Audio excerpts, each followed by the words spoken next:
Hello बच्चों, let's start with the question. Question says that the decomposition of KClO3 to KCl and O2 on heating is an example of.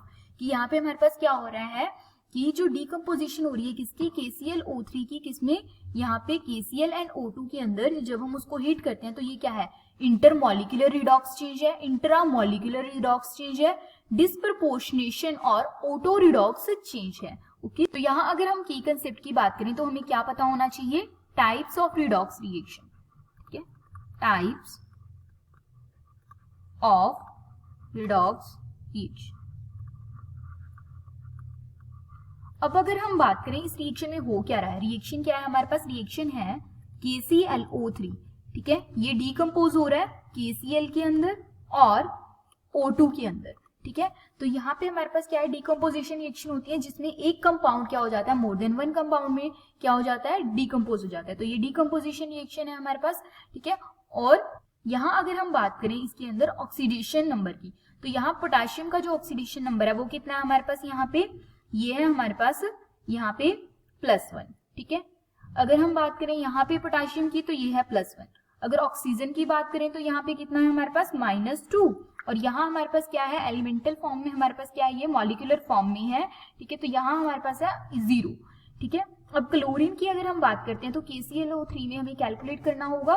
ठीक है, तो यहाँ अगर हम बात करते हैं तो यहाँ पे क्या हो रहा है हमारे पास +1 है किसका, पोटेशियम का. ठीक है, और यहाँ हमारे पास क्लोरीन का हमें कैलकुलेट करना है +x, ऑक्सीजन का है -2, तो ये होगा हमारे पास यहाँ से +-2 × 3 ओवरऑल चार्ज 0, तो ये आ जाएगा +1 + x -6 = 0, तो ये आएगा x = ये माइनस है हमारे पास, इक्वल टू के उस साइड लेके जाते हैं तो हमारे पास यहाँ पे चार्ज चेंज हो जाएगा, तो ये होगा 6 और ये प्लस है तो ये हो जाएगा माइनस, तो यहाँ ये होगा +5. तो यहाँ पे ये कितना है, यहाँ ये है हमारे पास, यहाँ पे क्लोरीन का है +5 और यहाँ ये क्या है +1, तो क्लोरीन क्या होगा -1, क्योंकि ओवरऑल क्या है, ये न्यूट्रल है मॉलिक्यूल. ठीक है, अब डिस्प्रपोर्शनेशन रिएक्शन कौन सी होती है हमारे पास, रिडॉक्स रिएक्शन कौन सी होती है, इंट्रामॉलिक्यूलर और इंटरमॉलिक्यूलर रिडॉक्स कौन सी होती है. तो रिडॉक्स रिएक्शन हमारे पास वो रिएक्शन होती है जिसके अंदर हमारे पास क्या होता है, ऑक्सीडेशन भी होती है और रिडक्शन भी होती है, तो वो क्या होगा हमारे पास, रिडॉक्स चेंज. तो यहाँ अगर हम देखें ऑक्सीडेशन क्या होता है, डिक्रीज इन, हमारे पास क्या होगा, ऑक्सीडेशन होगा increase in oxidation number, reduction होगा डिक्रीज इन ऑक्सीडेशन नंबर. यहाँ क्या है, ऑक्सीजन का क्या हो रहा है, -2 से 0 जा रहा है, यानी यहाँ पे क्या हो रहा है, ये हमारे पास इंक्रीज हो रहा है ऑक्सीडेशन नंबर, तो ये होगा ऑक्सीडेशन. और क्लोरीन का क्या हो रहा है हमारे पास, ये क्या हो रहा है, डिक्रीज हो रहा है +5 से -1, तो ये होगा हमारे पास रिडक्शन. तो यानी ये तो हमारे पास रिडॉक्स चेंज है. ठीक है, यानी रिडॉक्स चेंज तो ये है तीनों में.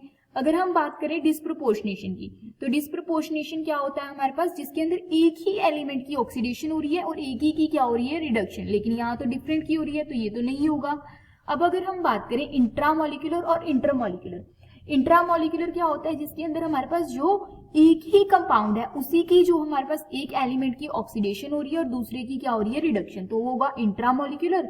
लेकिन इंटरमॉलिक्यूलर क्या होगा, जिसमें हमारे पास क्या होंगे, 2 मॉलिक्यूल, बट यहाँ तो हमारे पास एक ही मॉलिक्यूल है और एक ही मॉलिक्यूल के अंदर जो एक एलिमेंट है क्लोरीन, उसकी क्या हो रही है, रिडक्शन, और जो दूसरा एलिमेंट है उसकी क्या हो रही है, ऑक्सीडेशन.